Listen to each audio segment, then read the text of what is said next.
Hello friends, எல்லாருக்கும் வணக்கம். Welcome back to our channel. இன்றைக்கி நம்ம சேனலில் குழந்தைங்களுக்கு இந்த பால்வாடின்னு சொல்லுவோம்ல, அங்கன்வாடி, அங்கே கொடுக்குற சத்து மாவை வச்சு குழந்தைங்களுக்கு எப்படி கூழ் நம்ம செஞ்சு கொடுக்கலான்றதை பற்றி தான் இந்த வீடியோவில் பார்க்க போகிறோம்.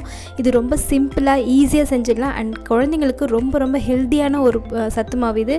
ஸோ யாரும் இதை வாங்கி வேஸ்ட்டாக போடாதீங்க. இந்த மாதிரி ஏதாவது செஞ்சு கொடுங்க. எனக்கு பார்த்திங்கன்னா இந்த அளவு ஒரு சம்பளம் சொல்லுவாங்களே, இந்த அளவுக்கு எனக்கு நிறையவே இருக்குது. எனக்கு ஒரு பேக்கெட் ஃபுல்லாக கொடுத்தாங்க குழந்தைக்கு. அது பார்த்திங்கன்னா நான் ஏதாவது ஸ்நாக்ஸ் செய்கிறதுக்கு இதை யூஸ் பண்ணிப்பேன். எப்போயாவது குழந்தைக்கு கூழோ அந்த மாதிரி கஞ்சியோ ஏதாவது செஞ்சு கொடுத்துருவேன்.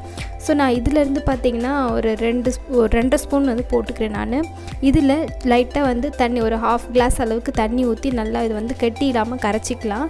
நல்லா கெட்டி இல்லாமல் கரைச்சிக்கோங்க. அப்போ தான் உங்களுக்கு நம்ம தண்ணியில் ஊற்றி கலக்கும்போது லம்ஸ் இல்லாமல் நமக்கு நல்லா கெட்டியாகி வரும் கூழ் மாதிரி.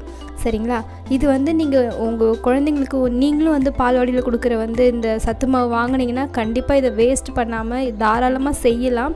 தயங்காமல் எல்லாருமே இதை செஞ்சு கொடுங்க. நான் சத்து மாவும் தனியாக செஞ்சு தான் என்னுடைய குழந்தைக்கு கொடுப்பேன்.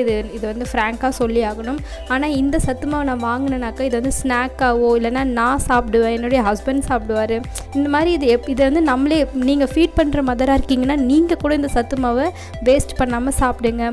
நிறைய ப்ரெக்னென்ட் லேடி இருந்தீங்கன்னா அவங்க கூட சாப்பிடலாம். ஸோ இது மாதிரி நீங்கள் வாங்கினீங்கன்னா வேஸ்ட் பண்ணாமல் வீட்டில் இருக்கிறவங்களுக்கு அழகாக கொடுத்து சாப்பிட வைங்க. அப்புறம் இதை பார்த்திங்கன்னா நான் ஒரு பெரிய பாத்திரத்தில் மாற்றி தண்ணி இன்னும் கொஞ்சம் ஒரு 1 கிளாஸ் அளவுக்கு ஊற்றி மொத்தமாக ஒரு 1.5 கிளாஸ் அளவுக்கு நான் தண்ணி ஊற்றிருக்கேன். இது எல்லாத்தையும் ஒன்றா போட்டு மிக்ஸ் பண்ணிவிட்டு இப்போ கைவிடாமல் நம்ம கிண்டிக்கிட்டே இருக்கணும். அப்போ தான் லம்ஸ் இல்லாமல் நமக்கு ஒரு கூழ் மாதிரி கிடைக்கும். நீங்கள் கை விட்டுட்டிங்கன்னா அது அடியில் அடி பிடிச்சிற மாதிரி ஆகிடும். அப்புறம் நீங்கள் கலக்கும்போது கெட்டியாக குழந்தைங்களுக்கு சரியாக சாப்பிட மாட்டாங்க. நீங்கள் கை விடாமல் இப்படி கிளறிக்கிட்டே இருக்கும்போது உங்களுக்கு நல்ல ஒரு திக் கன்சிஸ்டன்சியில் கிடைக்கும். உங்களுக்கு காமிக்கிறேன். அண்ட் இந்த ரெசிபியை நீங்கள் காலையில் கூழாக கொடுக்கலாம். இல்லைனா ஈவினிங் ஸ்நாக்கு பதிலாக ஸ்நாக்கோ கூழோ செஞ்சிங்கன்னா அந்த டைமில் ஈவினிங் டைமில் கொடுக்கறதுக்கு ஒரு நல்ல ரெசிபி இது. அப்புறம் இது பார்த்திங்கன்னா ஒரு 7-8 மாதத்துலேருந்தே குழந்தைங்களுக்கு இதை நீங்கள் கொடுக்க ஸ்டார்ட் பண்ணிவிடுங்க. 6-7 மாதம் இருக்கிற குழந்தை வச்சுருந்திங்கன்னா இது வேணாம். ஏன்னா இது சீக்கிரம் டைஜஸ்ட் ஆகாது. ஸோ அதனால் இது கொஞ்சம் அவாய்ட் பண்ணிவிடுங்க. ஒரு 7வது மாதம் எண்டிங்லேருந்தே நீங்கள் தாராளமாக கொடுக்கலாம். பெரியவங்க வரைக்கும் சாப்பிடலாம்.